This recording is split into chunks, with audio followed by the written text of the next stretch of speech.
حضرت امام علی فرماتے ہیں، اگر نماز پڑھنے والے کو علم ہو جائے کہ کیسے رحمت نے اسے گھیر رکھا ہے تو وہ کبھی سجدے سے سر نہ اٹھائے۔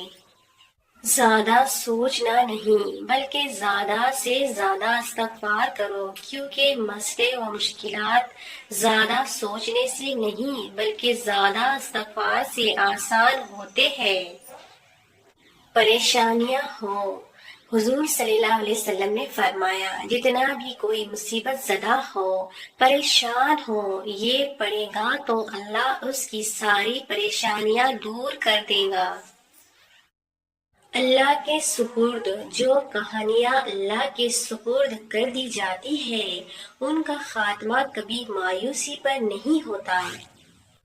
ایک ولی سے ابلیس نے کہا، تجھے اللہ پر بہت یقین ہے تو اونچے پہاڑ پر چڑھ کر چھلانگ لگا دے، دیکھتے ہیں کہ تیرا اللہ تجھے بچاتا ہے کہ نہیں۔ ولی نے جواب دیا، یہ اللہ کا کام ہے کہ مجھے آزمائے، میرا کام نہیں کہ میں اپنے سچے رب کو آزماؤں۔ جس نے استغفار کو اپنے اوپر ضروری قرار کر دیا تو اللہ تعالیٰ اسے ہر غم اور تکلیف سے نجات دے گا اور ایسی جگہ سے رزق عطا فرمائے گا جہاں سے اسے وہم و گمان بھی نہ ہوگا۔ رسول اللہ صلی اللہ علیہ وسلم نے فرمایا، تمہارا رب اپنے بندے کی اس بات سے خوش ہوتا ہے جب وہ کہتا ہے کہ اے اللہ میرے گناہ بخش دے، کیونکہ تیرے سوا کوئی اور ذات نہیں ہے جو گناہوں کو معاف کر سکے۔ رسول اللہ صلی اللہ علیہ وسلم نے ارشاد فرمایا، بے شک اللہ تعالیٰ اپنے بندے کو بیماری میں مبتلا فرماتا رہتا ہے یہاں تک کہ اس کا ہر گناہ مٹا دیتا ہے۔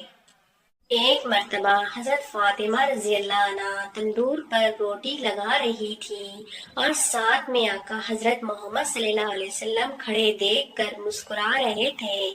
فرمایا، کیا ایک روٹی میں لگا دوں؟ پھر آپ صلی اللہ علیہ وسلم نے ایک روٹی تندور میں لگا دی۔ پھر فاطمہ رضی اللہ عنہ نے کہا، بابا روٹی تو پک ہی نہیں رہی۔ آپ صلی اللہ علیہ وسلم نے فرمایا کہ جس چیز کو میں ہاتھ لگا لوں اس پر آگ حرام ہو جاتی ہے۔ ویڈیو کو پورا دیکھیں۔